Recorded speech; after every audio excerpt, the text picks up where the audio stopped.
Okay, so our first panel is engaging with our First Nation partners, brought to you by our sponsor, William F. White. I would like to invite to the stage our moderator, Mike Fantasia. Just a quick note about Mike, because I know he's going to introduce everybody else, but Mike needs an introduction because I've been lucky enough to know Mike since coming into the LMGI a few years ago and being on the board with him and just being inspired by his person that he is and who he is in the industry. And you want to talk about some of the great movies of our time, including most recently Top Gun. And I mean, go to IMDb and check up his list. He finished his career. He's just retired. His last movie was a small one with Martin Scorsese, which is Killers of the Flower Moon. So I know many of us are highly anticipating the release of that. I just want to recognize Mike because he's done so much work for the LMGI and for film and for locations, and I think that needs to be recognized. Along with Mike, he will be joined by our panelists Alison Taylor, Jason Nolan, Joanna Sparrow, and Joanelle Romero.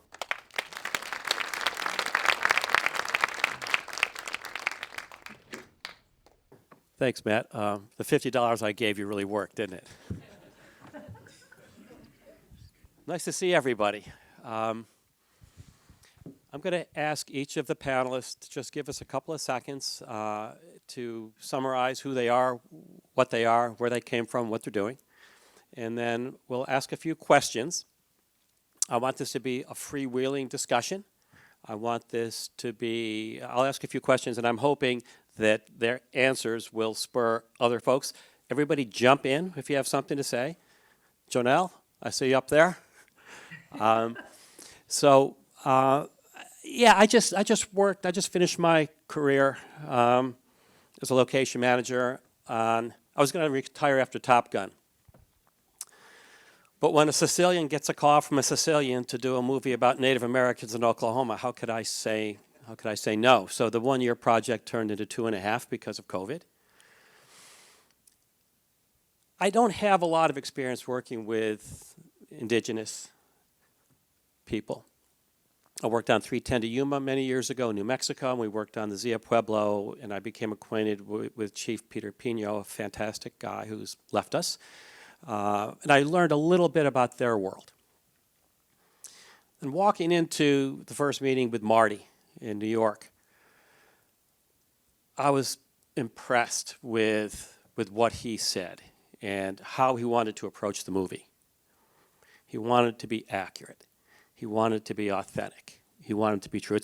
I'm not sure if everybody knows the story of the Osage Nation. The Osage Nation 100 years ago, Osage County, Oklahoma was the richest county per capita in the United States because the Osage people who historically resided in Oklahoma, Nebraska, Missouri, were shunted from place to place. And finally, along with 22 other nations, I believe, were shunted off to Oklahoma because it was the crappiest land you could ever imagine. And one of the elders of the nation told me why they chose Osage County. Because they'd bounced around for well over 100 years. I don't know which of the chiefs at the time, but he said he wanted to go to a place where he could take a spear, throw it to the ground, and not have it sink in, because he knew that the white guys wouldn't come and take that land and start to farm it. So they chose the rockiest, sort of crappiest ground you could find in Oklahoma. The thing is, they didn't realize it at the time, it contained huge oil reserves. And the Osage did something that no other nation did. They held out and held out and held out because they wanted to own not just the surface, they wanted to own from the sun to the center of the earth. So they owned the mineral rights. They didn't really know what mineral rights were at the time, but they soon, because many of their young men and women were sent to Indian schools. One of the Indian schools was in Carlisle, Pennsylvania. And some of these folks traveling through Pennsylvania noticed oil wells. And they said, hey, we've got that black stuff coming out of the ground down here. So they were able to exploit and I hate to use that word, it sounds so negative, to utilize the resource. So 100 years ago, guys like Getty and Rockefeller were coming to purchase oil leases, and they started pumping. And the way the nation divided the proceeds is each member of the family received a share, I think a quarterly share. And so if you had a family of 5, you got 5 shares. And so very quickly, the Osage people, within a generation, went from living in bark lodges to living in fantastic homes. They drove Rolls Royces and Packards. They bought airplanes. The women would go to Paris to purchase clothing. And some of the photos that our researchers dug up were just incredible, just so beautiful. And you'd see an elder in his blankets and his native garb sitting next to a woman with a feathered hat from Paris, and it was just the photos were fantastic. The problem is when Native folks are presented with this bounty, white guys come in. And our story is a story of a few people. The nefarious uncle is played by Robert De Niro. The idiot nephew is played by Leonardo DiCaprio. And originally the script, well, I'm going to take up the whole time here. Anyway, what happened is white folks would have Native folks sign over their leases. Oh, you want this car? Put your name, sign on the dotted line. They just sold off their land to a guy for a car or a lawnmower or an airplane or some clothing. In our story, it's a true story. William Hale, convinced his nephew to marry into a family. And over the 4 daughters, mother and 4 daughters, and over the course of time, each of the daughters died at a young age. Poisoning, car accident, shot in the head. J. Edgar Hoover was the head of the FBI in 1927, 28, something like that, and they'd had the Teapot Dome scandal, a bunch of other scandals. And so he wanted to clean up the FBI. So he sent a Texas Ranger who he recruited to the FBI to figure out what the hell was going on in Osage County. This is after years and years and years of Osage coming to Washington to ask the BIA to please come in and figure out what's going on with our people. Hundreds and hundreds of people disappeared or were murdered. So the FBI agent brought in some investigators, and they figured out what was going on. And they broke the ring, and William Hale went to jail, and his nephew went to jail. It's a terrible, terrible, terrible story. But it's a story that Marty really wanted to tell. And Marty spent years working with the Osage Nation to figure out how to do it. Everybody wanted Marty to come make the movie in their state, but he said, no, I'm going to Oklahoma. Even though we didn't get the biggest incentive, we got a lot more than incentive, though. We got the ability to use hundreds and hundreds and hundreds of Osage, Cherokee, Kiowa, Paiute folks in our movie. And the thing that I really enjoyed was working with the young kids. And we had a lot of kids just out of high school, kids of college age, who came in and bounced around from department to department until they figured out where they fit. And we had probably 30 or 40 Osage, mostly Osage, working with us in every department. I had 4 or 5 young kids in my department. And the thing that I saw in their eyes, I mean, first of all, Martin Scorsese, DiCaprio, De Niro, Lily Gladstone, a Blackfoot woman, beautiful woman, actress, did such a fantastic job. She was equal to Leonardo. She was in almost every scene with Leonardo, and she kept up with him. She did such a great job. But to watch these young kids over the course of a year and a half of production blossom, and a lot of these kids were very shy and very introverted, and it was great to see them come out of their shells. And it was great to see them bounce from department to department until they figured out where they wanted to be. And I met many Osage, and many became my friends, and they'll be my friends until the day I die. But it was such an honor to work on that movie. It is the final movie of my career. And just coincidentally, one of the writers for Res Dogs, his office, he was a graphic designer / writer, and he got onto Res Dogs, and I'd go talk to him every once in a while. And it was I hadn't seen Res Dogs, but then I started to watch it, and I thought, man, this is a great show. This is a really, really good show, and the fact that they've got so many native writers in the writers' room is fantastic, and it's like the first step.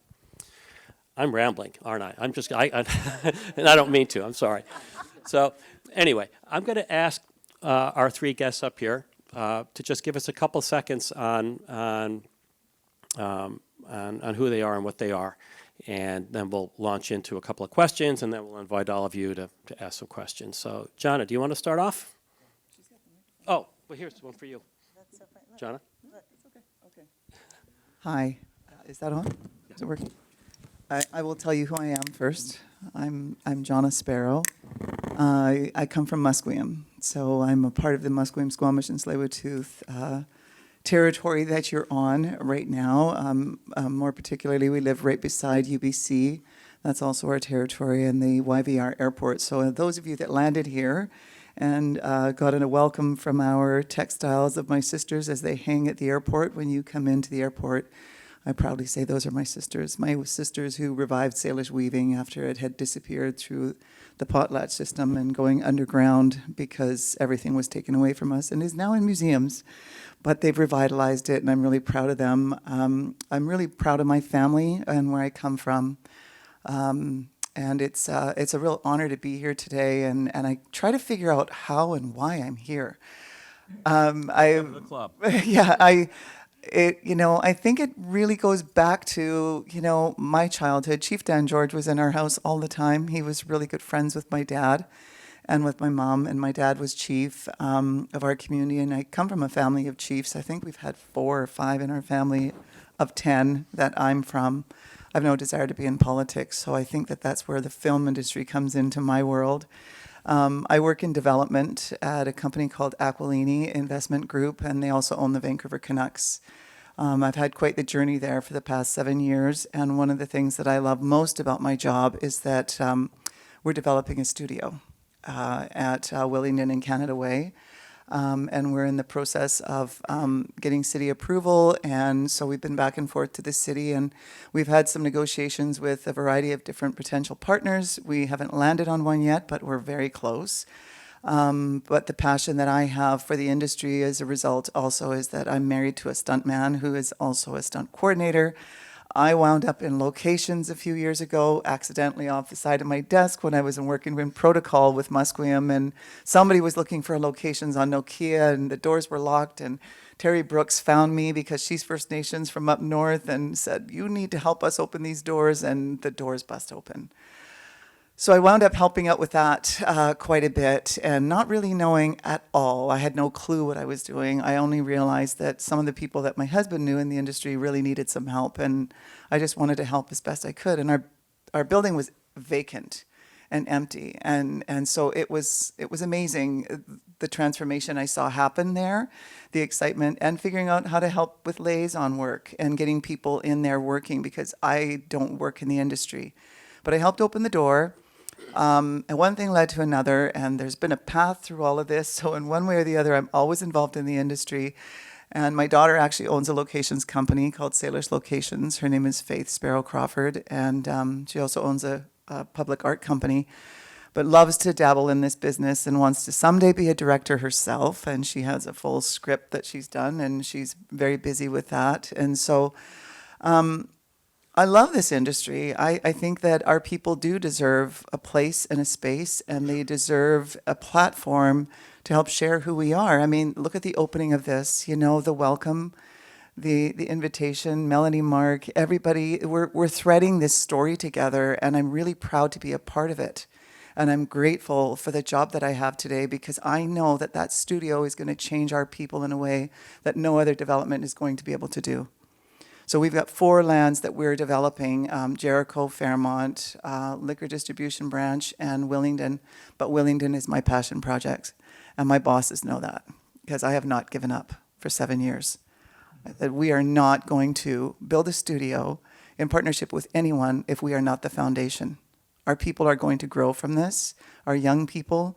Anyone who wants to work in this industry in any aspect of film they want to be in should have a place there. And it doesn't have to be just Musqueam and Tsleil-Waututh, because Musqueam and Tsleil-Waututh are the partners in this. Squamish decided that they didn't want to partner with us on this project, and I think there's a lot of regret there now. But the thing is that the cultural node there is my hopeful heart to be able to build something that is going to meet the needs of the industry and bring our people into career-based opportunities.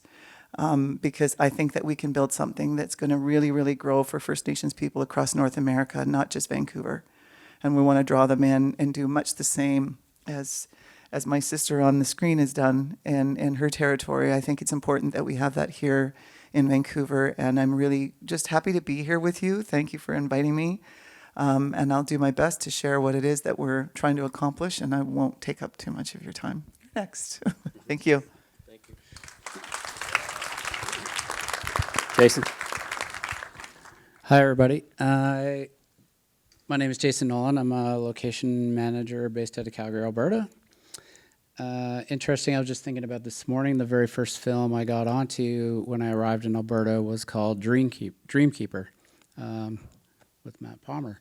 As a mini-series based on the story. There, a bunch of elders telling the story to their youth. So we did plenty of present day and reenactments of the past, telling, as they pass down these stories to their children. And that project, we spanned the entire province of Alberta, shot within many nations thereof.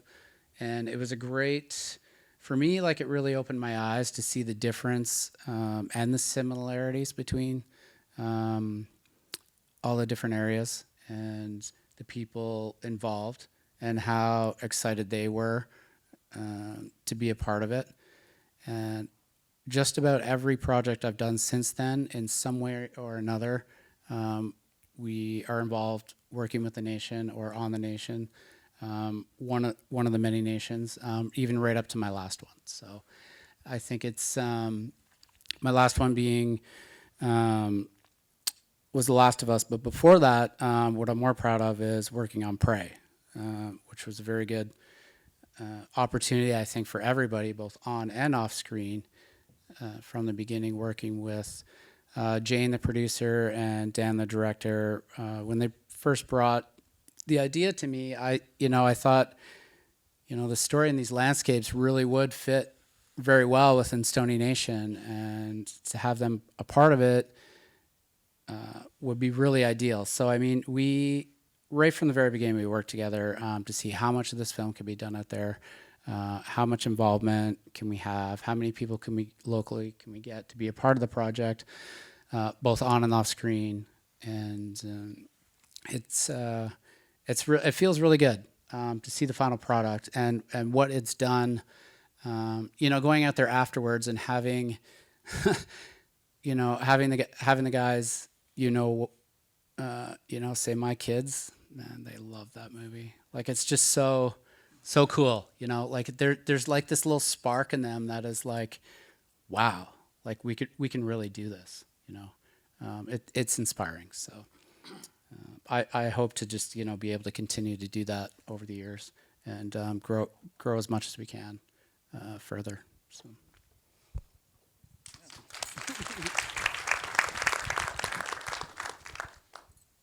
So I am Alison Taylor.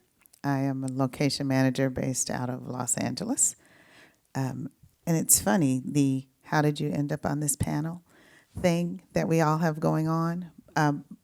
Because I have not really worked with First Nations, but I'm on this panel as an African American location manager who has sort of a parallel existence with trying to get our people in the mix in the industry, behind the scenes, in front of the camera, all of that, and working in underserved is a term we like to use, underserved areas, and trying to do right by everybody when we work there, which is the same thing that we all have to do when we're working someplace like that. I am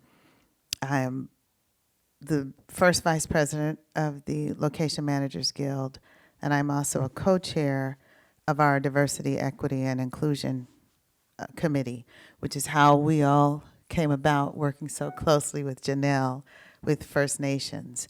So that is sort of my story, but I've worked on some significant projects with respect to African American history, most recently the Underground Railroad with Barry Jenkins, a limited series for Amazon. But I'm about to date myself because I've also done Straight Outta Compton, Insecure, Training Day. So there's some pieces back there that tell you how old I am. But as we get in our conversation, you'll be able to see the parallels. And it's interesting. I just want to say this because this is crazy. I'm sitting here and, in my family, we always know, oh yeah, our great-grandfather was Blackfoot, or our great, on one side is Blackfoot and one side is Cherokee. And you always hear this, but we're so disconnected from that culture. And so it's interesting, as I'm listening, I'm sort of like, I need to really, we struggle enough getting our history together just as African Americans because it sort of bumps into a slavery line and you can't really trace back heritage and culture like that. But I have a cousin who's always working on it. But anyway, it's really an interesting thing because I know that somewhere in my history, I do have a First Nations connection. And so I'm motivated to sort of figure it out now. But anyway, that's enough about me. I'm going to let Mike lead this conversation, but that's why I'm here and who I am. As I reached into my pocket, I realized I left the list of questions that I prepared at the hotel. So I've got a little scrap of paper with one question on it. And frankly, I don't remember what any of those questions that are sitting in the hotel are. So I do know that last night at dinner, I was at one end of the table. I know that Hans and Stevie and some other folks had some great discussion about the panel today. And so I'll ask them at some point when I run out of one question to jump in if they want. I look at our futures is our children. I mean, it's all we have is getting our kids into the right spot so that they're successful. And and I've been a member of the Guild since it was formed. I was on the board for a while and was president for a while and was involved in a lot of different committees. But the thing that I kept going back to was education. And I've been on panels and done some educational things in different places, but it hit me on killers. It's like, we got to get folks. I've spoken to a lot of kids at USC and UCLA and Occidental, different film schools, and I'm thinking, these kids are already on their path. They know what they want to do. We got to get these kids in high school. We've got to get these kids early on, because we can change their lives. As you all know, a lot of our, at least in the United States, I know here in Canada and around the world, our indigenous folks have been shunted off to some of the less desirable geographic areas. And there's not a lot of opportunity. I lived in Montana off and on for 40 years, and I've been on a number of reservations. And I went through the Blackfoot Reservation a couple of weeks ago, and I hadn't been there in 35 years. And I said, shit, this place hasn't changed. There's still the problems today that existed 20, 30, 40 years ago, 100 years ago. How do we change it? And I thought, okay, we've got to work on education. And speaking with Joanelle in Montana and Oklahoma, I'm going to work to bring the kids in and have a day where we've got every department in the auditorium with a booth, so that these kids can learn what a grip does, what an electrician does, what an accountant does. Because no matter what your interests are in life, there's a place in the film business for you. Whether you're a geek who loves to crunch numbers, you can sit in the accounting office all day. If you love to take photographs, you can be a location manager. If you can draw, you can be an art director or a graphic designer. There's so much opportunity out there. But opportunity is just opportunity unless there's a way to that word again, exploit it, to take advantage of it. So that's one of the things that I want to do. I think that one of the easiest, most inexpensive ways to change things is to open some of these young kids' eyes to what's out there. I mean, you're all filmmakers. You know, a lot of you fell into this just like I did. You know, you didn't intend to be a filmmaker, but somehow you ended up being a filmmaker. So I think that education, to me, is a great first step. And if we take that step, we're going to change a lot of lives. The other way is when we are on First Nation land, Indigenous land, Native American land, filming, we can leave things behind. There's always ways to leave some of the improvements behind. There's always a way to provide some finance. I know on Killers, we did an awful lot with the Osage Nation as far as leaving. We built a beautiful train station, and we were going to just tear it down. They came in, they took it apart in a couple of weeks, and they're going to rebuild it with some reinforcement as a visitor center. It's going to save them $250,000, and it's going to be a fantastic interpretive center. So you know, there's ways that we can, as filmmakers, as filmmakers, to when we're on native land, to it's always easy just to walk away and tear things down and clean up the mess and go. You know, work with your producers and your production managers and your studios to see what we can do to leave things behind, because it can be a great starting point for them. And again, it's all about changing lives and making lives richer. Once again, I'm on a tangent. So I'm going to ask each of the folks up here. I just wanted to jump in and say that. Please, and I want people to jump in. When you're talking about native land and when you're on a reservation, or, you know, there's two things. One, no matter where you are in North America, you're on native land. Right. So there's no boundaries. We didn't create reservations. And so the narrative needs to change with the term reservation, because it has a very bad message behind it. You are reserved to this area. You do not go beyond this boundary. We are reserving you to here. There were villages all up and down the coast. There were no boundaries. And so my goal is, my sister, my kids call her anti-spiritual. My sister Debbie said to me one day, Johnna, stop saying reserve. Stop it. It's not a reserve. We're a village. And I was like, that was so powerful to me, you know, and it really hit me, and it made me think about my grandpa, you know, when he said, where did all these people come from? Why are they all here? And I'm going down 16th and Dunbar. I said, Grandpa, everybody loves Vancouver. He goes, but they're going to ruin everything. There's too many people. And that was 30 years ago. He was almost 100. So he passed away 25 years ago, and he was 100 years old. Lived in Stanley Park. So reservation, he knew what that word meant when they picked him up to take him to Musqueam Village when he was in Stanley Park, and they burned his house down and then took him to residential school. So the power of the word is really important, that we change that narrative for our people, that no matter where you are in North America, whether you're in Canada or the United States, there were no boundaries. Yeah.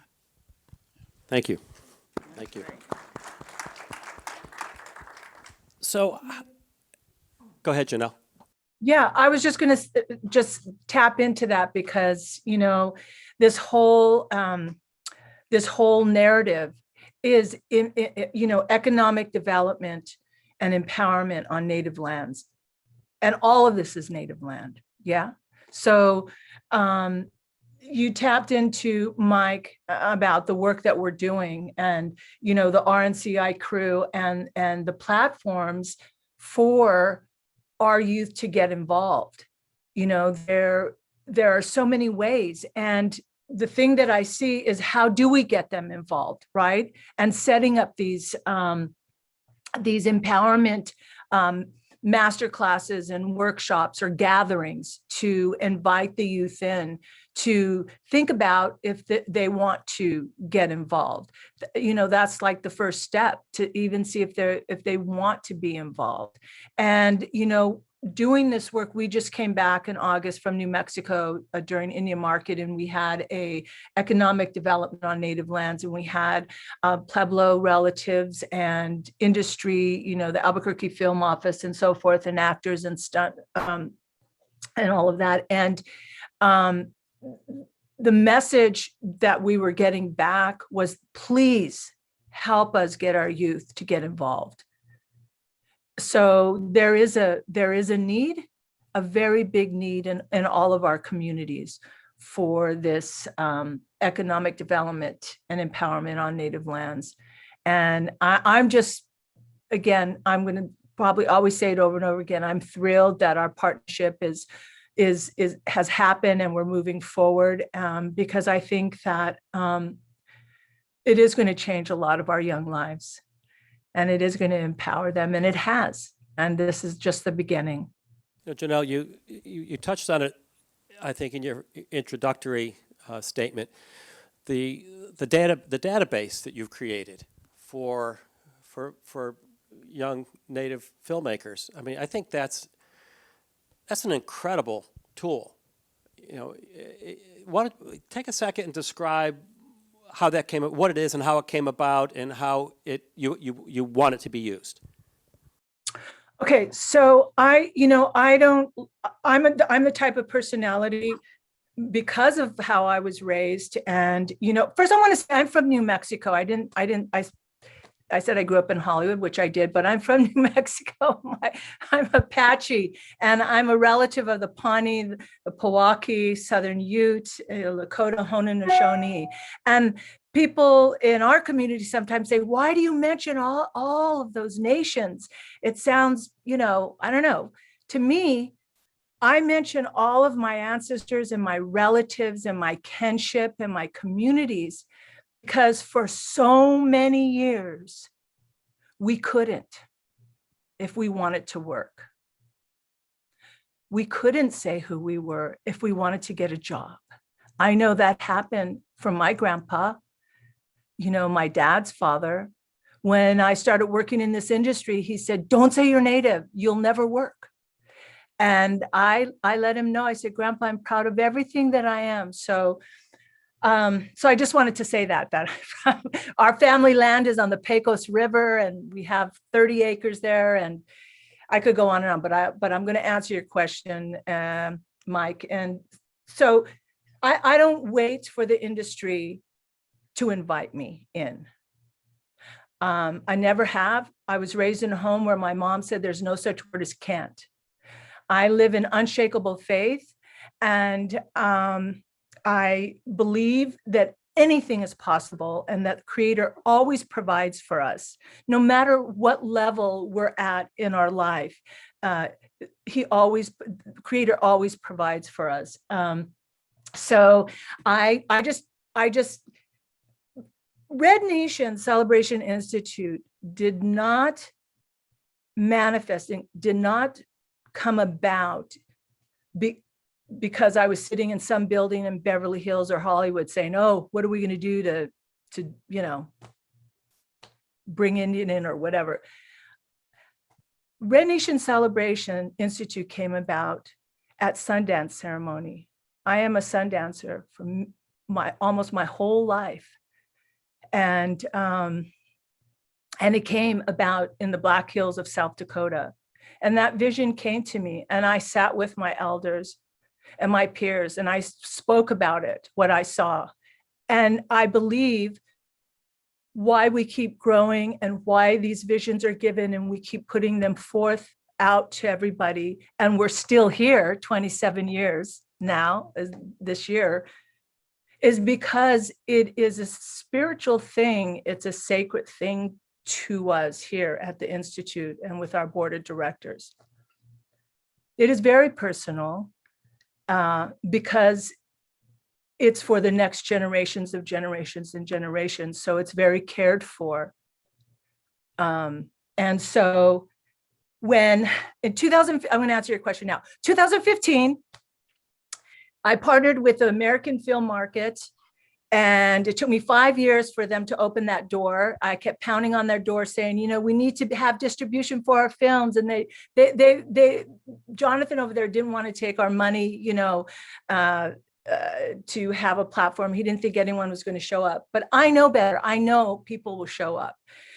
And so we, in 2015, we partnered and we did this huge thing in the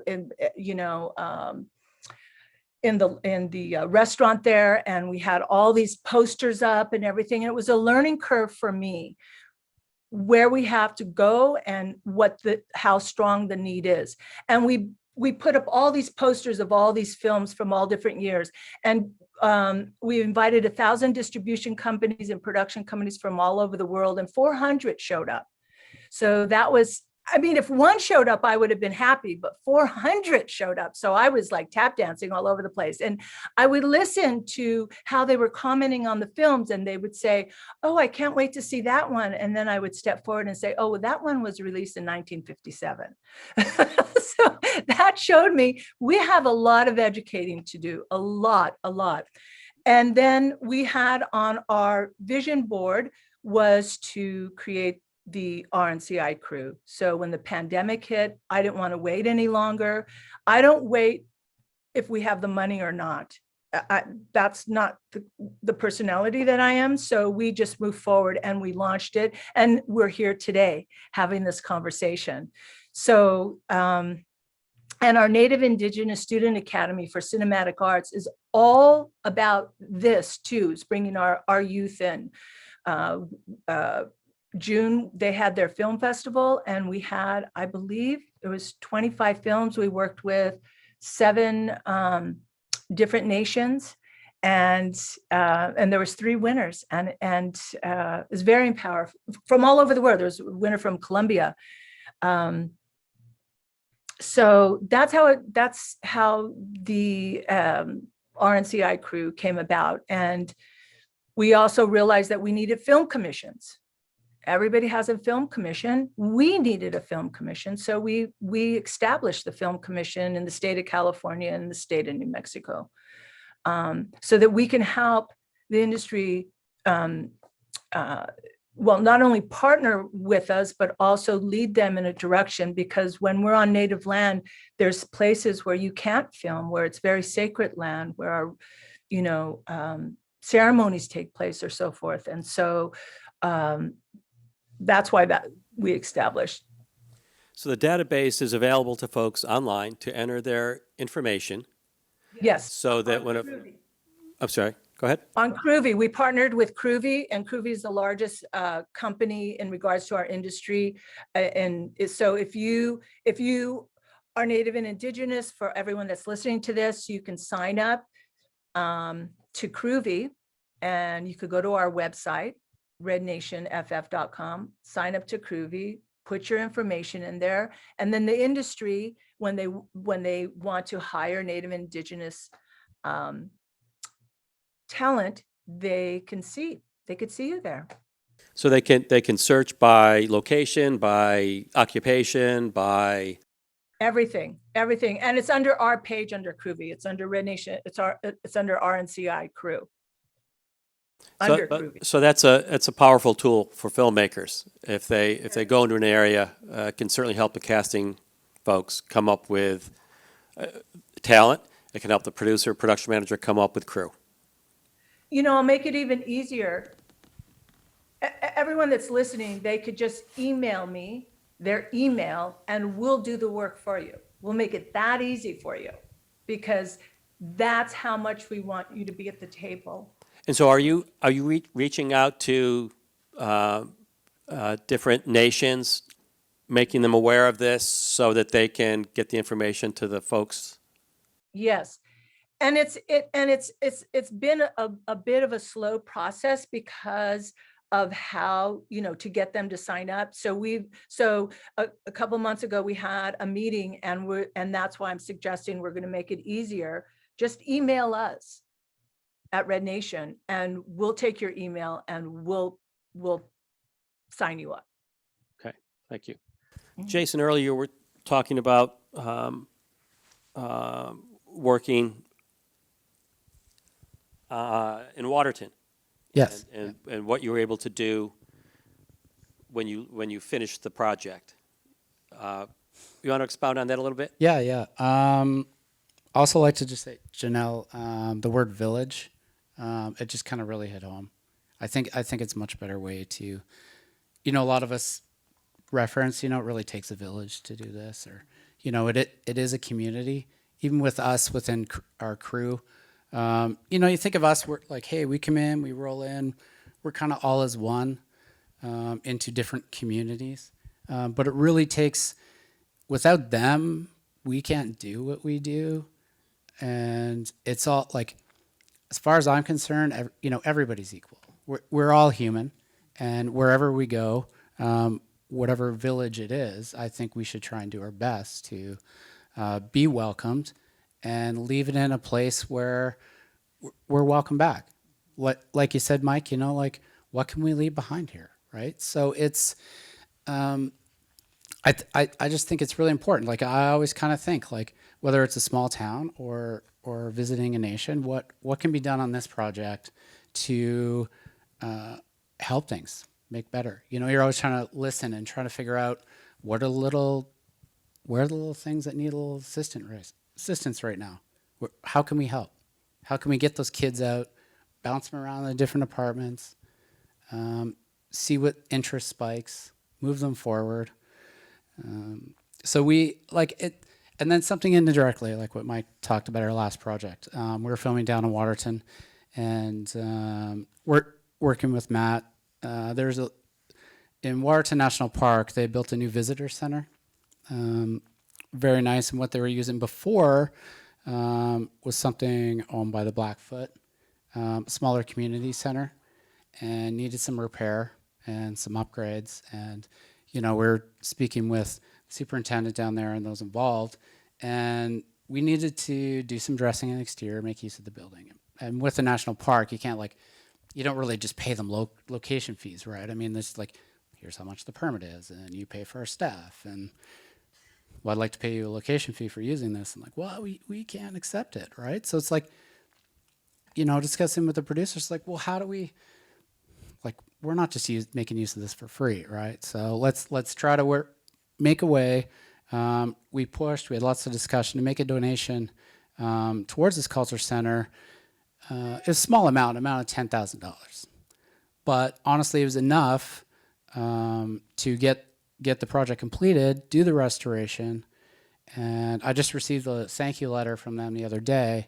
So the work's going to be done through the season, and this center is going to be opened by the Blackfoot, run by the Blackfoot, to teach all the visitors in the national park to come down to Waterton to learn about their involvement in the sense of place, right? It's a small little thing, but I mean it goes, it's going to be there forever now, right? Much more impact than $10,000. Yes, absolutely. Down the road. It's not the dollar amount, right? It's what you can do to leave behind, right? So, yeah. I mean, there's some other communities, small town stuff we've done instead of paying the town a location fee to be on their project. What's underutilized? We did.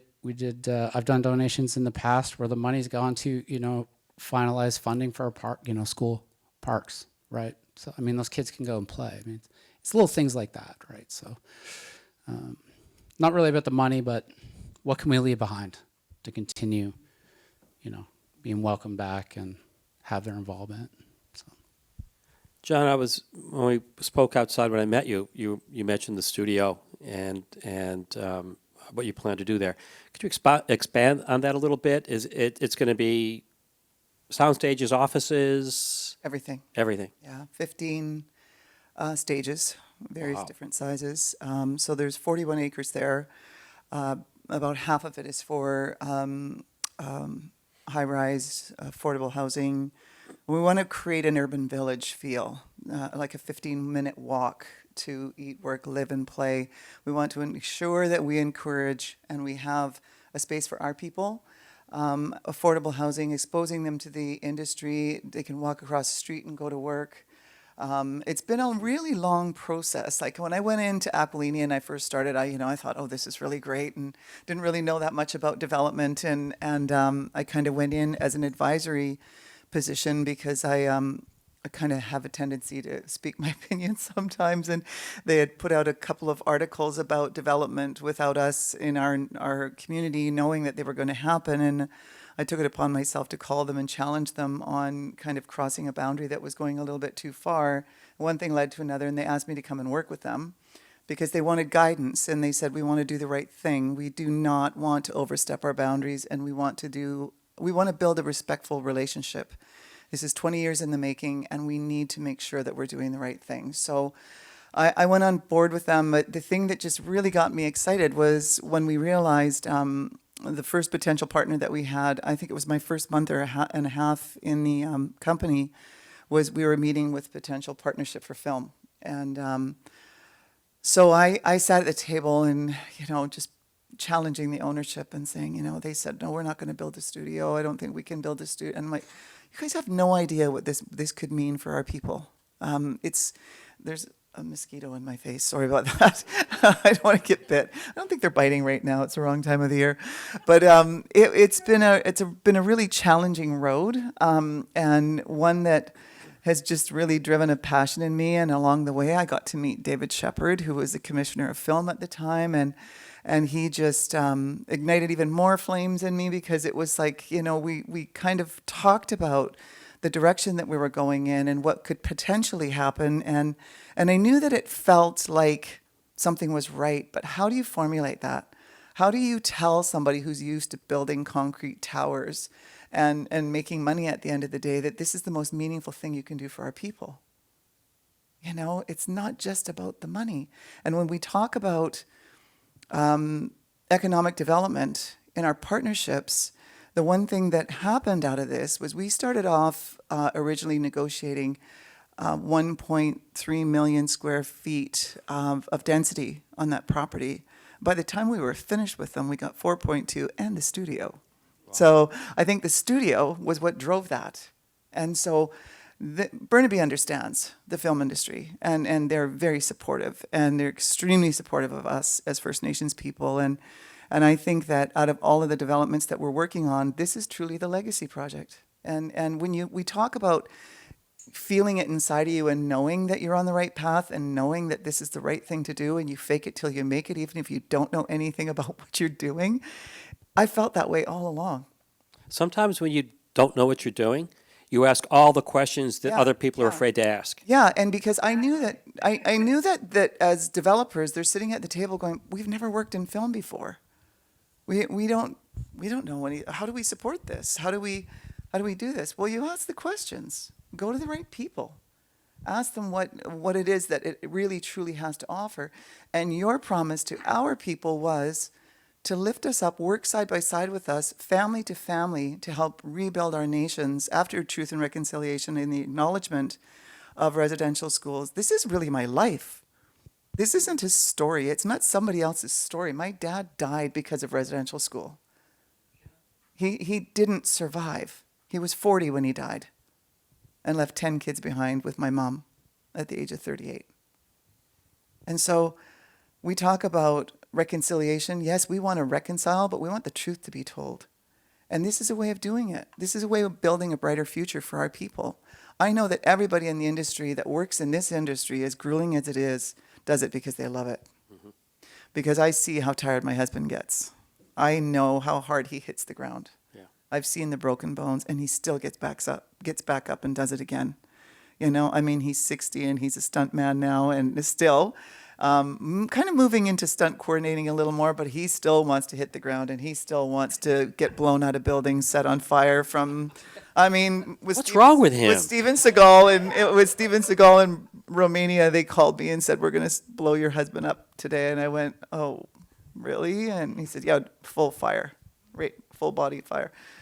They didn't speak English when they said, hot, hot, hot, as he's thrown up a 4th-story building onto a parked car fully on fire, And I looked at him and I said, what is it that motivates you over this? And he said, just the whole thing. That damned adrenaline. It's just the whole thing. It's that- And that now movie now my heroin. third son is a stunt man.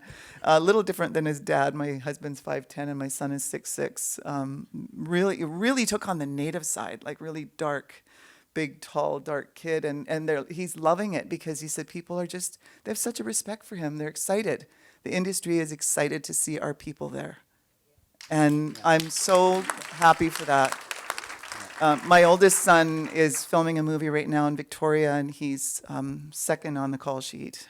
So he's doing really well. And he went to university, went to UBC, got his degree, his undergrad. And as we celebrated in my backyard to have my first child finish university, because I thought all four of them are going to go become lawyers, like every First Nations person across the country. They're going to become a lawyer, and they're going to be a politician, and they're going to do all the things that my dad did and you're doing.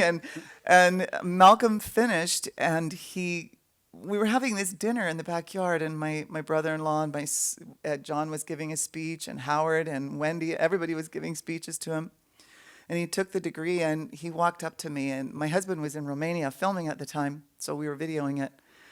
And he said, "Mom, here's your degree. I did this for you, but now I'm going to do what I want to do." And I went, "What?"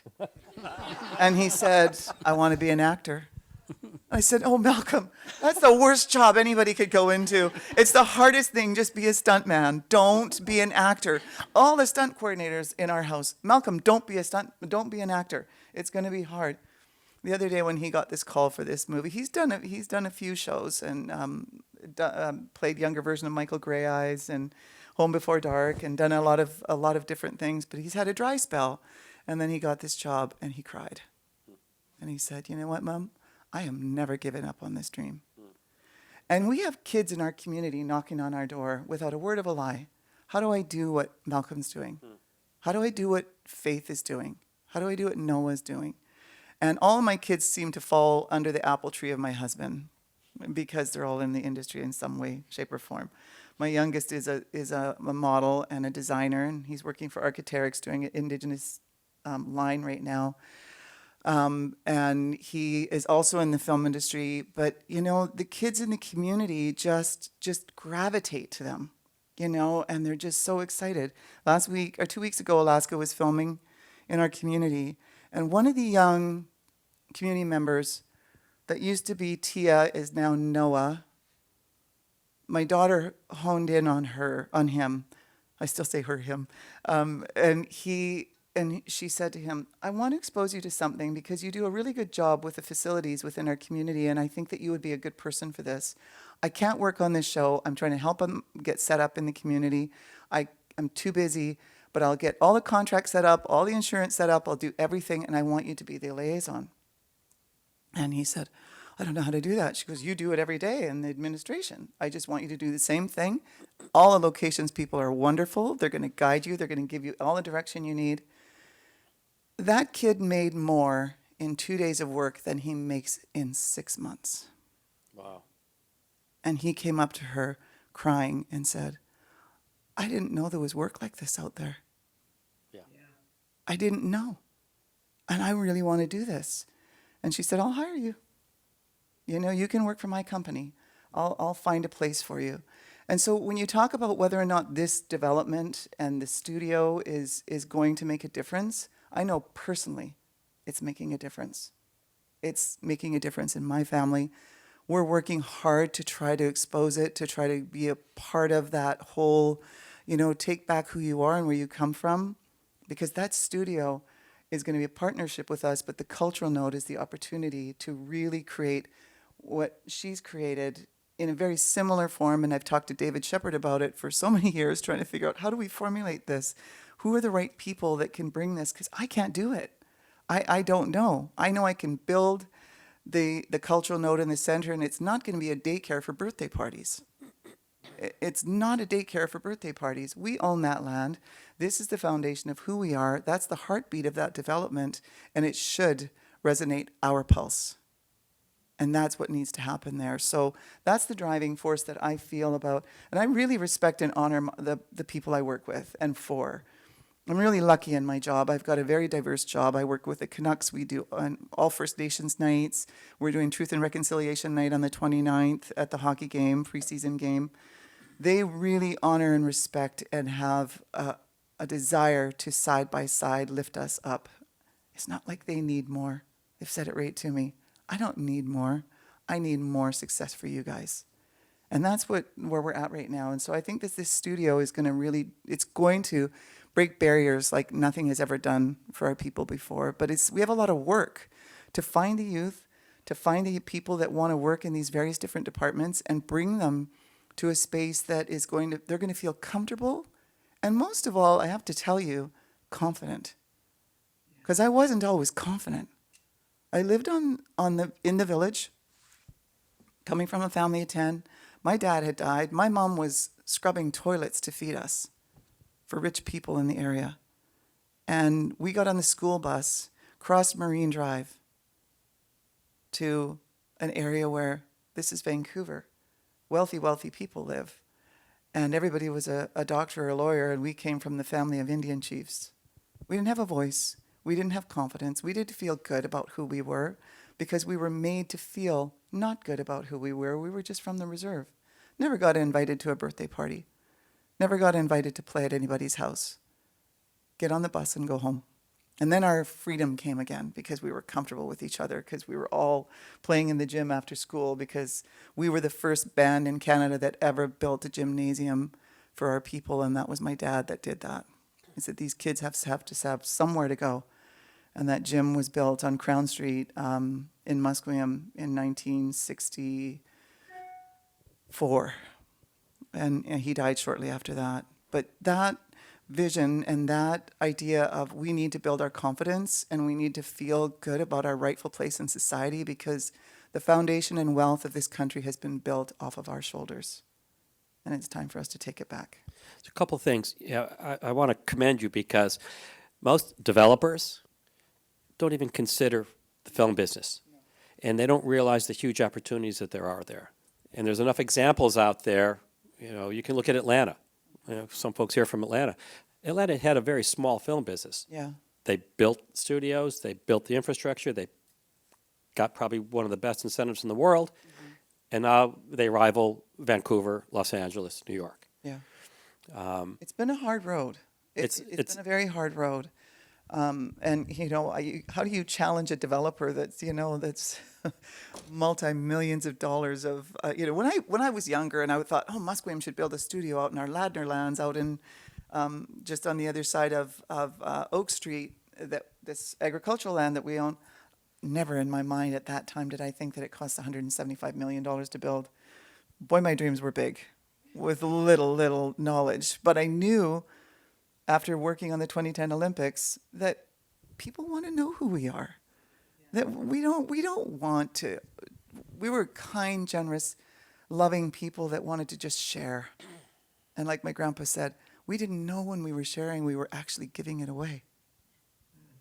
We didn't know. We just taught them how to fish. We taught them how to use the resources. And then this all happened. Now, wasn't that long ago?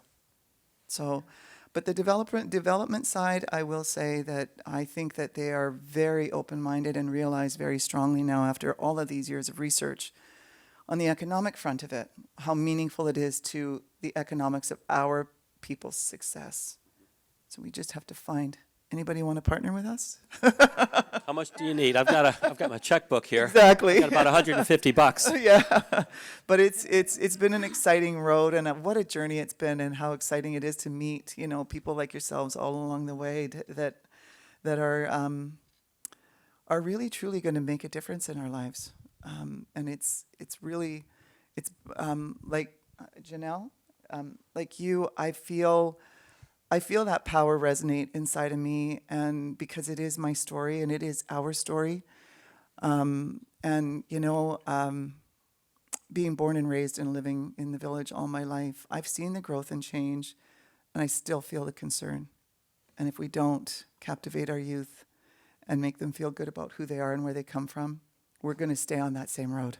Yeah. But I believe politics cannot do it. Storytelling and film can do it. Yeah. That changes lives. Yeah, yeah. Film has the power to bring us all together. Say it again, Joanelle? Film has the power to bring us all together. Yeah, that's true. That's true. And I saw it in Oklahoma with some of our Osage friends who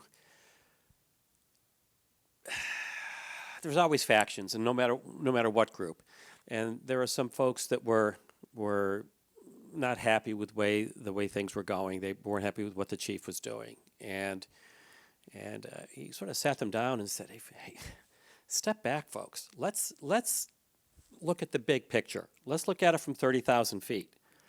This is one of the biggest directors in the world who wants to tell the terrible story of what happened to us." And he was able to persuade a couple of folks who had been in opposition to him for years on almost anything he did to step back and say, well, this is for the good of the Osage. This was for the good of the Osage. And they came on board and they helped a lot. Yeah, and you know what I think? And I think, But at the end of the day, it's good for all of us, yes, all my relations. yeah. Yeah.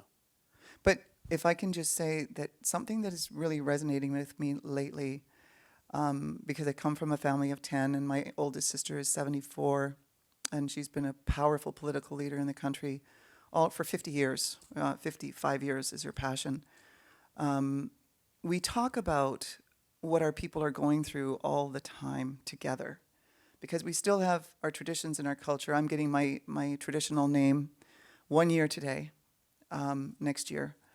And my daughter is, we're going to share my father's female version of our name.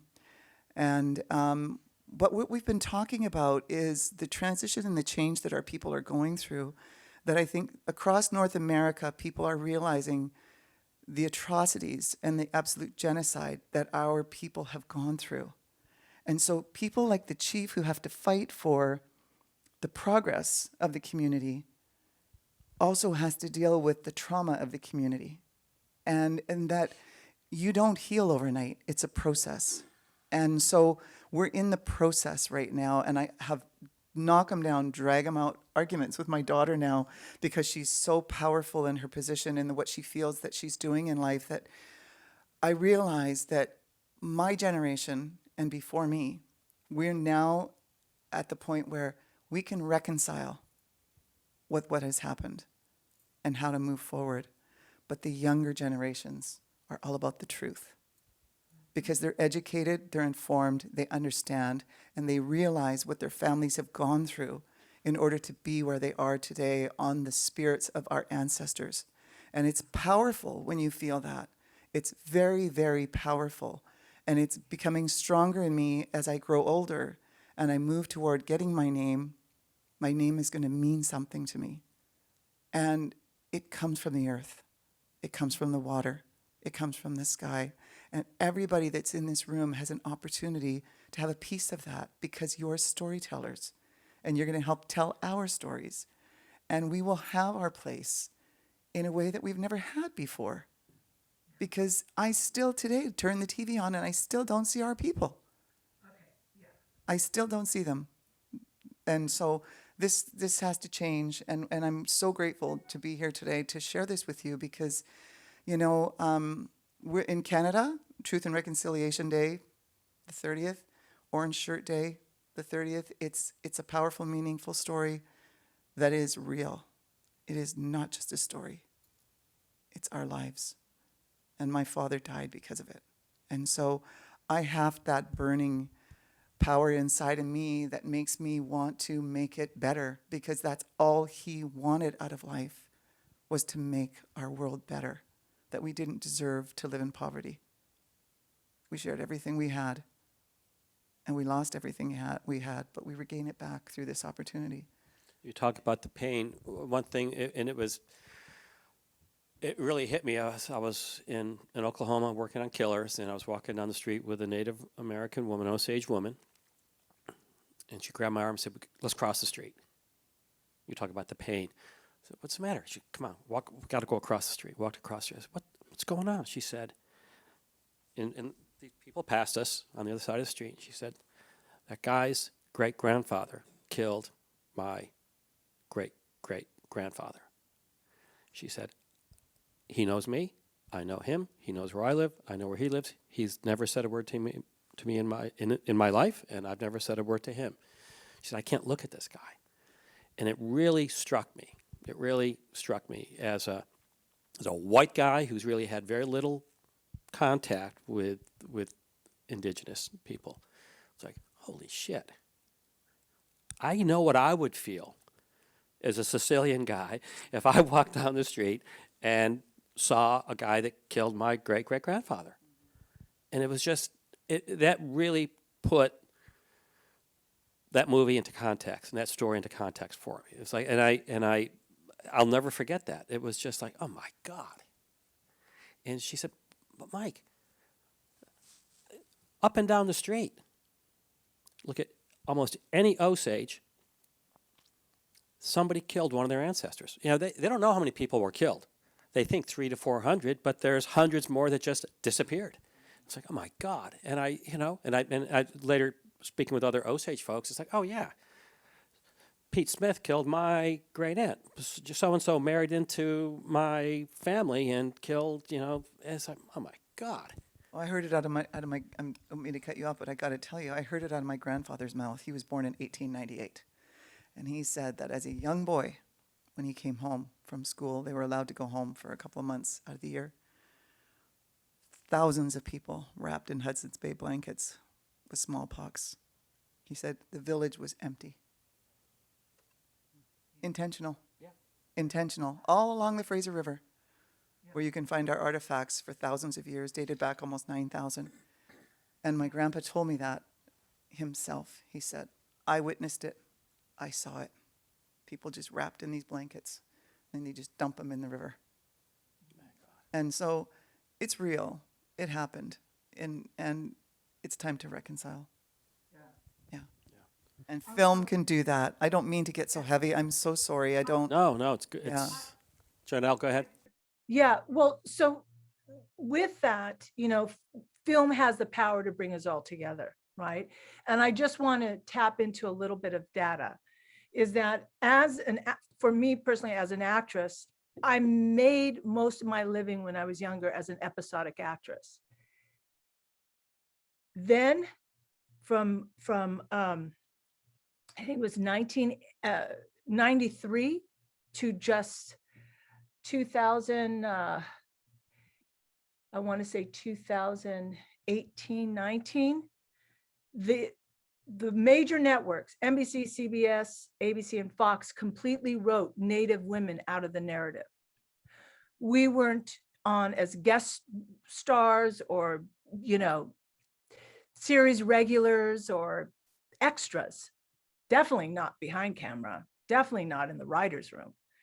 And today, so then from 2019 to I think it was 2021. So, we had 2 series on where we had 2 Native actresses on, Tantoon and Irene Bedard.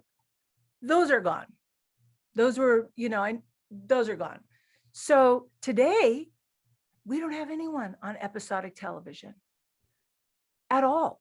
We have our actresses on cable with Reservation Dogs and Dark Winds, but we don't have it on the main networks.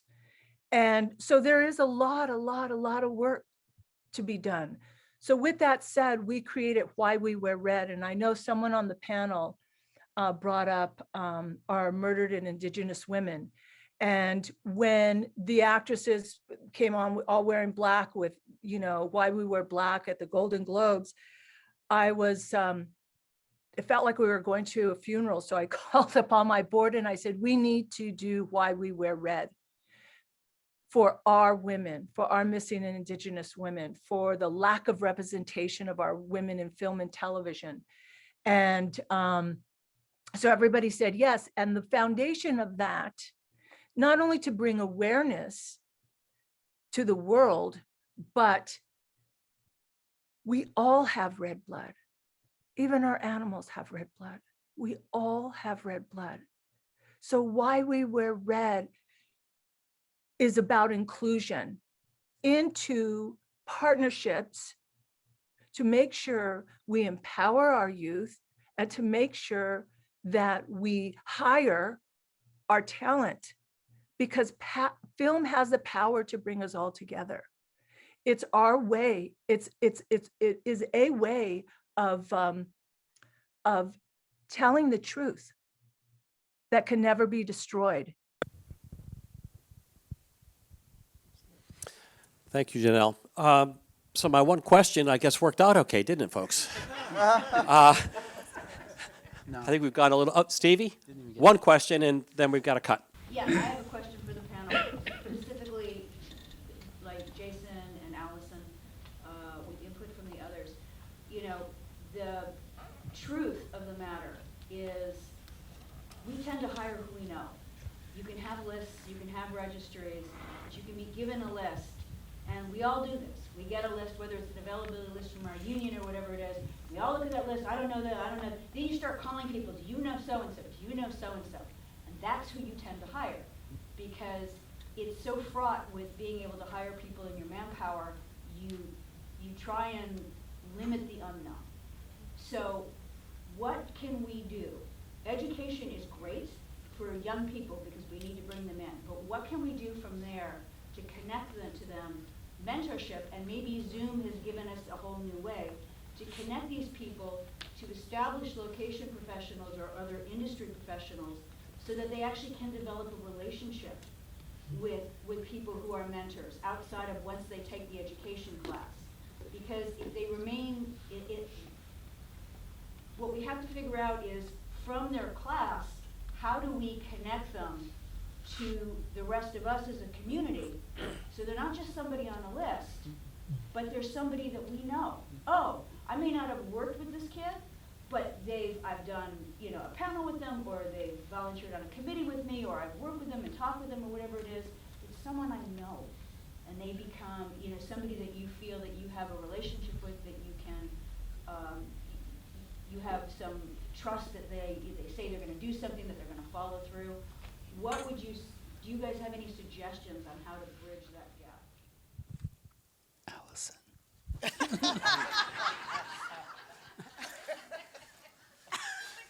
I'm sorry.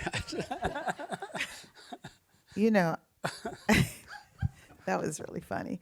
I'm going to skip these kids that you're talking about right now, because I find that there are a lot of experienced people that can't get the work because people don't know them. So you've got, on the one hand, you're talking about bringing people in, but that's great. But you have people actually out here who are experienced, qualified people that can't get the work because they are not in the mix with other people. That's one of the things that it's interesting when Joanelle was talking about the Groovy list. One of the things is, nowadays in the last few years, it's been kind of, since diversity and inclusion, it's been a thing. It's been like, oh, you gotta hire some. You need a BIPOC department, and then the department head says, oh, well, I don't know anybody. I can't find anybody. So now these databases are in place where people are welcome to put all of that additional information on there. So that you can go find these people.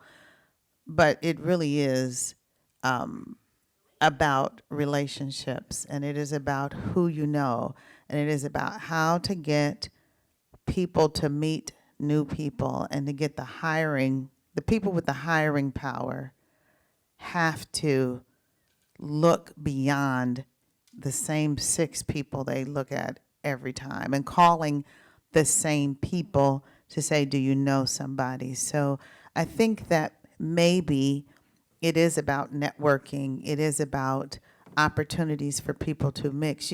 Somebody started in Los Angeles, somebody started this thing several years ago called Meet the Managers. This is a location manager thing. And it's actually a pretty cool event. They would bring all these location managers in, and you sit around the table, and then all the assistant location managers, key assistant location managers, they register, and they come, and it literally is like speed dating. But you go move along, and you sit in front of these managers, and you get a couple of minutes in their face. And Robin Citron, I remember being at a Meet the Managers, and she had the good sense to take pictures of the people, because you're collecting these resumes and you're writing these notes, and then you're at home like, which one was that person that? So she took pictures of everybody. But I think there's just certain things like that. I think that the people who are trying to get the work have to be motivated to sign up, to show up, to be seen, to show up at their union meetings and mix and mingle. You have to show up anywhere you can show up to try to meet the people. I was an outsider to these big time location managers for so long. And No, you point at me. I'm just saying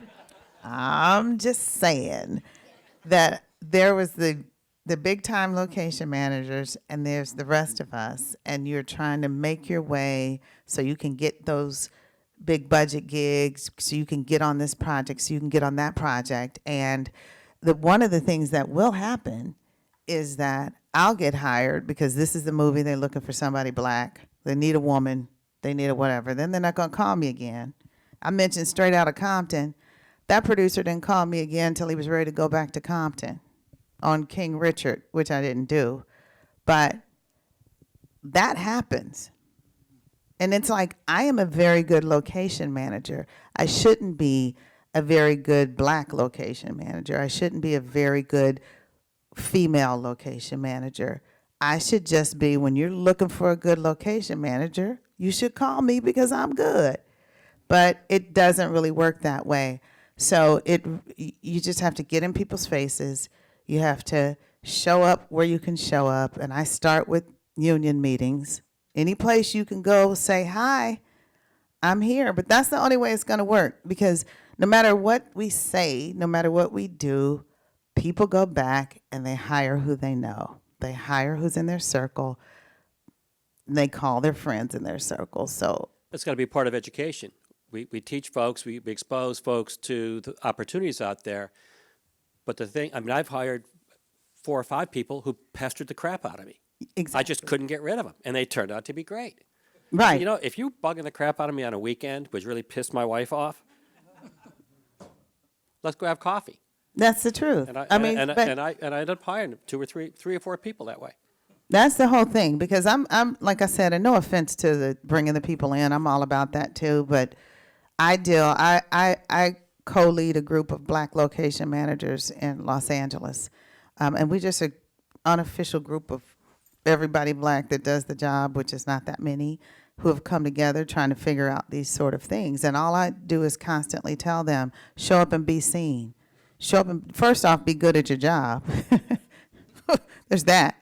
But then there's also just show up and be seen. And any opportunity we have to be someplace where we can meet somebody, then that's what we have to do. So that's my news on it. So I'm going to wrap it up. I want to thank Allison and Jason and Johnna. So nice to meet you. And Joanelle, my good friend. I want to thank everybody for your contributions. And thank you, CB, for your question. And I'm going to turn it over. Where'd Matt go? Matt left. I'm right here. Oh, there you are. Turn it back over to Matt. Thanks, everybody.